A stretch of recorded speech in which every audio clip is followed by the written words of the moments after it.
Welcome to the Saturday Liturgy. We are live on social media.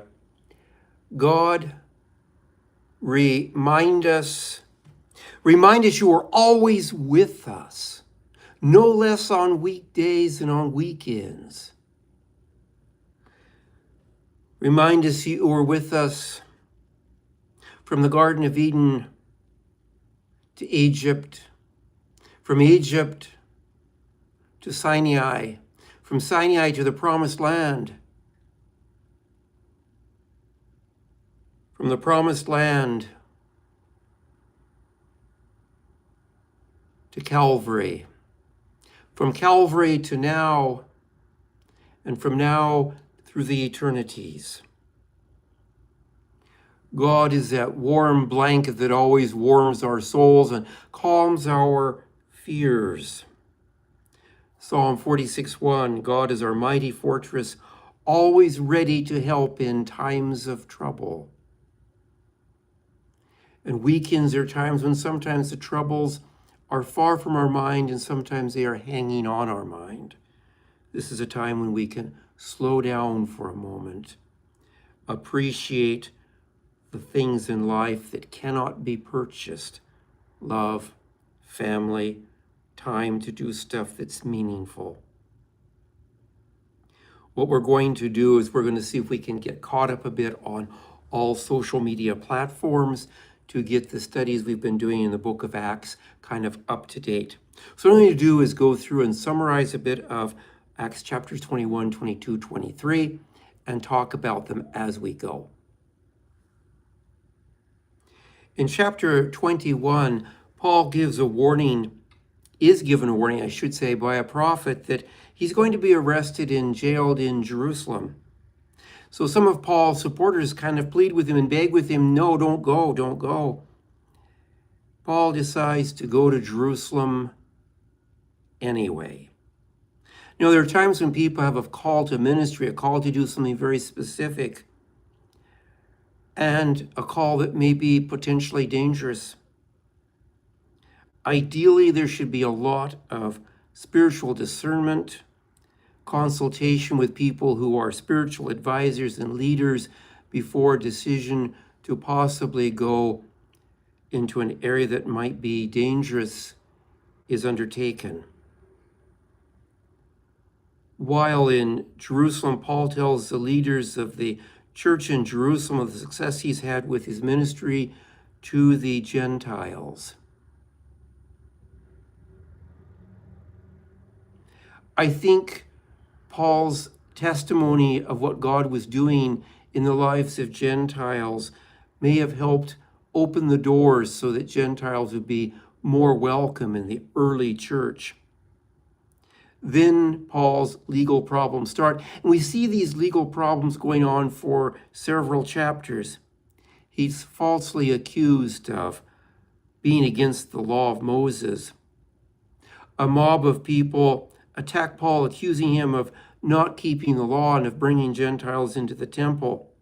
There's a riot, and Paul is taken by the mob to the outskirts of the city to be killed when Roman soldiers intervene. The mob actions against Paul kind of remind me a little bit of the trumped-up allegations against Jesus and the importance of knowing facts before we draw conclusions. There are public trials sometimes that take place more on social media than they do in the courtroom. We think someone is guilty.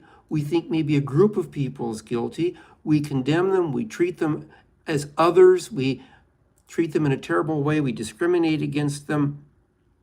We defame them, sometimes ruining people's careers and unintentionally inciting violence. And we haven't even allowed the police a chance to investigate, the courts a chance to weigh the information, the testimonies, the evidence, and come to a conclusion. Blaming entire groups of people based on their ethnicity, skin color, race, religion, gender, or gender expression for the acts of possibly one person can be very problematic. And it can become an excuse that leads to discrimination, bullying, and violence targeting entire groups of people. stopping to pray for just a moment as we reflect on that. God, give us the patience and the wisdom to wait for all the facts, not to jump to conclusions based on partial evidence which may be manipulated and might not be true. Remind us to be cautious about the information we see on social media. Help us to act in ways that help rehabilitate those who've broken the law instead of seeking revenge for the sake of revenge. Acts chapter 22 is a little different, but it continues on with Paul's legal problems. The Roman commander gives an order that Paul will be whipped.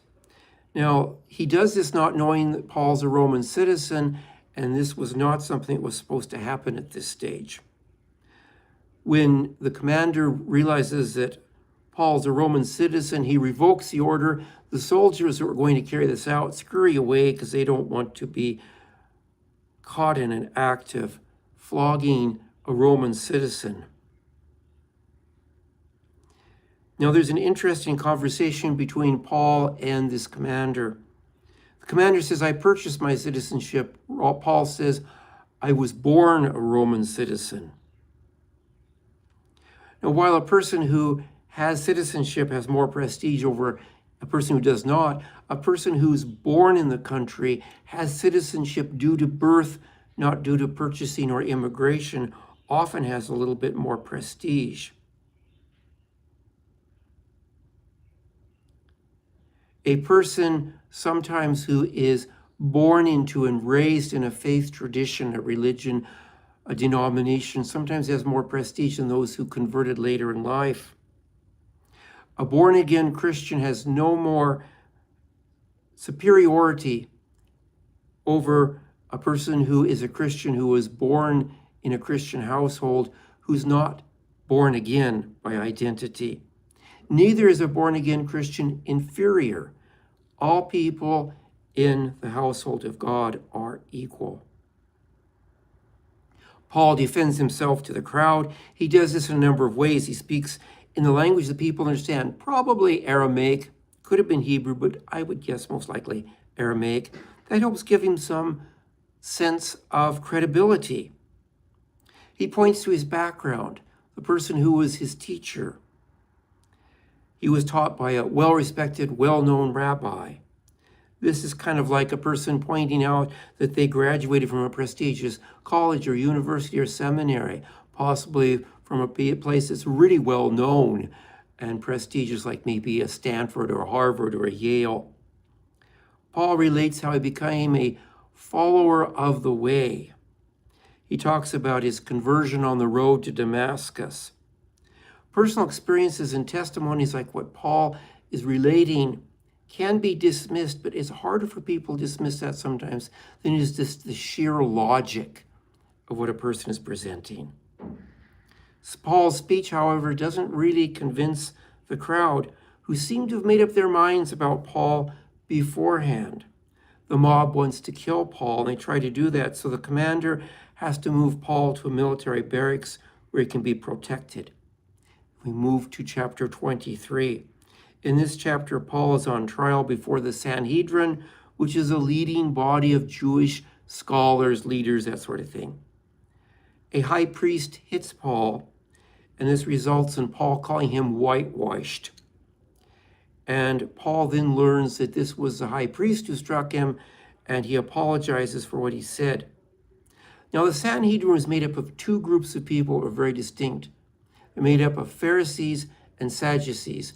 The Sadducees were the more liberal, the Pharisees were the more conservative and more traditional. Paul's background was that of a Pharisee. Pharisees believed in the resurrection, Sadducees did not. So Paul says, look, I'm being tried because I believe in the resurrection, I am a Pharisee, and this causes some of the Pharisees to say Paul's innocent, and some of them to say no, he's guilty, and there's a division a bit between the Pharisees and the Sadducees. Paul is taken away for his own safety. That night, God tells Paul, look, the good news is you're going to go to Rome and you're going to be able to testify for me. You're going to be able to preach and share the gospel in Rome. A relative of Paul's hears that there is going to be an attempt to kill Paul, and that there are Jewish people who've made up their mind they're going to do this. They've sworn an oath that they're going to kill Paul on his trip to Caesarea. So the Roman commander there makes sure that Paul is safe by giving an order that there's going to be a lot of soldiers protecting Paul. Then in chapter 24, which is where we're going to start, but we're not going to finish chapter 24, Felix, who's the person that Paul's referred to, examines the charges that have been made against Apostle Paul. The charges have been made against him are that he's a rebel against Rome, that he's a leader of a sect, and that he's been defiling the temple. And Paul defends himself against those allegations, and we're going to pick up the rest of the studies of chapter 24 the next time I'm able to go live. We're going to pray for a moment for some very important prayers, and then we are going to go into an affirming and a centering prayer. We're praying for peace around the world, for peace in Israel, in Gaza, in Lebanon, peace in Ukraine, peace in Russia, peace in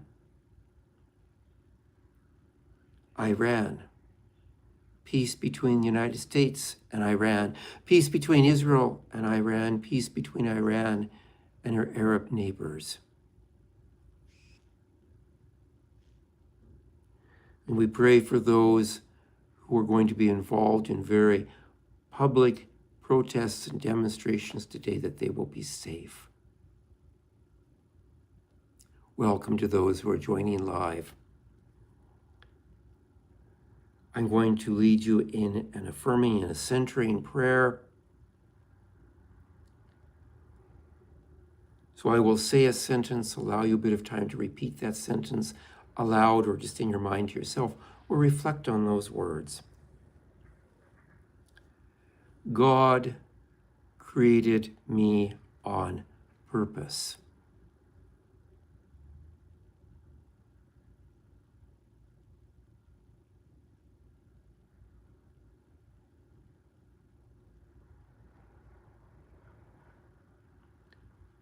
I am no accident.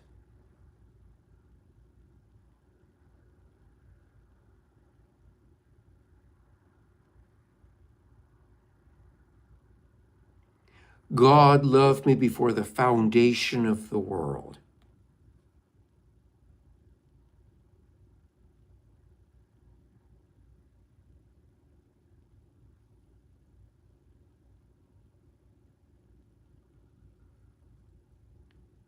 God, affirm your love for me.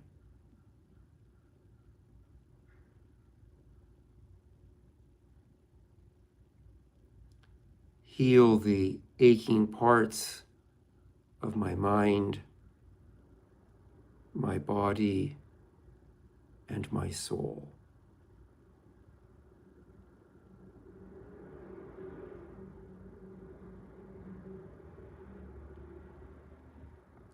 Concluding the formal portion of today's prayers with the Lord's Prayer. Our Father, which art in heaven, hallowed be thy name. Thy kingdom come, thy will be done in earth as it is in heaven.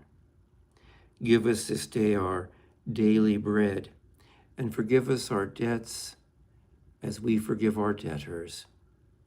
And lead us not into temptation, but deliver us from evil. For thine is the kingdom, the power, and the glory